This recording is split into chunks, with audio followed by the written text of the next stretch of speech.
Hi guys, and in today's video I'm discussing why you should start thinking about 2022 goals.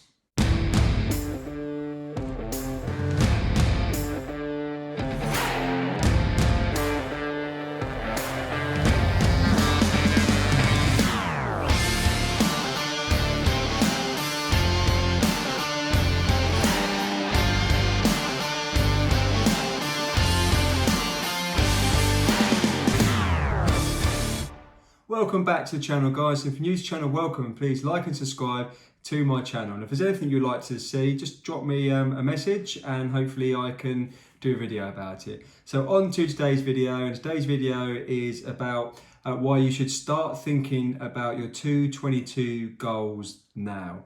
So you might think we're in August, coming to the end of August slowly, and you might be thinking, well, why now? Well, it's important now you start looking and focusing for next year. And if you're in a triathlon season in the UK, then you'll be slowly coming to the end of that with just a month to go. So you want to see what you want to concentrate. So what I firstly say is decide what you want to do next year. So if you want to do an Ironman, or you want to do a marathon, or swimming, to swim the channel, you want to start thinking and planning for it now, and start drawing up a plan and getting and preparing for it. And that's the best way. If you have a plan, then you can structure it, and you'll be able to achieve your goals. Now, what I suggest is that you plan for some races, look at the races that you want to do, and the races now are the perfect time to start looking. They are coming up now for next year, and hopefully all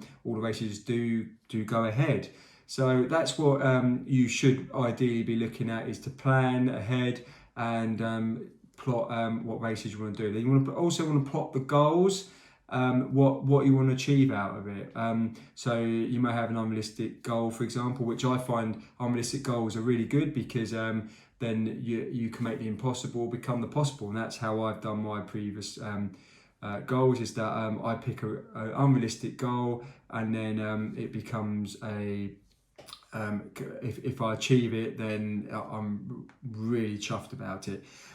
So what I'm going to plan next year is that I've got the World Triathlon Championships in Montreal, if it goes ahead, in Canada, and my plan is purely to place in the top 10 and be the first Brit in my age group. So that's my plan, and I'll start planning, or start looking into training. Like, my season's coming to the end soon, got another month, and then I'll start planning. And in the winter, you want to be building the base. You don't really want to do you want to be looking at peaking for your race. So you don't want to be thinking of, for example, running. I'm going to do all these running events for the winter. I'm going to try and PB. You'll probably get injured.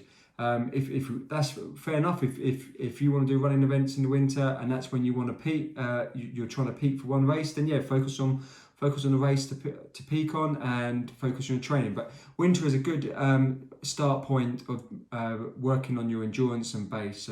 So what I'd be doing is, like my athletes that I coach, I'd make sure that they won't be doing minimal speed work, and we'll just be building the endurance, getting rid of making sure the muscles aren't overworked. And then when it comes into New Year, we'll build, and we'll be focusing on their targets. So that's what I'd be working on. I'll also be looking at, I suggest you look at what things have gone wrong from the year and learn from them, and work on your weakest areas. So work on whatever is weak for you.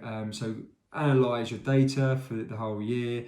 Look at like the races you've done. Look what's gone right and what's gone wrong, and then focus on your weakest areas, so you can plan in the winter, spend more time on the weakest areas. So if you, for example, if you're a runner and you've got a problem with your technique, with your arms, do this, for example, then focus on them, focus on that, work on drills, work on technique for the winter. And it takes like 2-3 months to work on technique, for example, until your body actually, your brain actually realizes its changes. So you need to work on it. So that's how much you got to work on. That's why the winter is the ideal the ideal time to do it, and there's not a lot of races going on, so it's perfect. For me, I'll look at my data, and I'm a weak cyclist, and I may have to work on my bike even more again this year and keep working on it. But if I think that it's not the weakest area and I work on something else, then I might spend a bit more time on swimming, for example. So work on your weak areas, because your weak areas are where you're going to make the most gains. So a lot of people make mistakes, and they concentrate on their strengths, and then when they concentrate on their strengths, they end up not making much gain. So for example, if I'm not a strong cyclist, if I can gain 2 minutes on the bike, for example, it's better than gaining maybe improving by 2 seconds for a 5k on a run. So that's an example what I use. So guys, I hope that's I hope you found this interesting and useful. Please let me know what your targets, what are you planning now for already thinking about for next year. Thanks for watching. And the champions of this age group category, Henrietta Parasavic and yiannischristodoulou.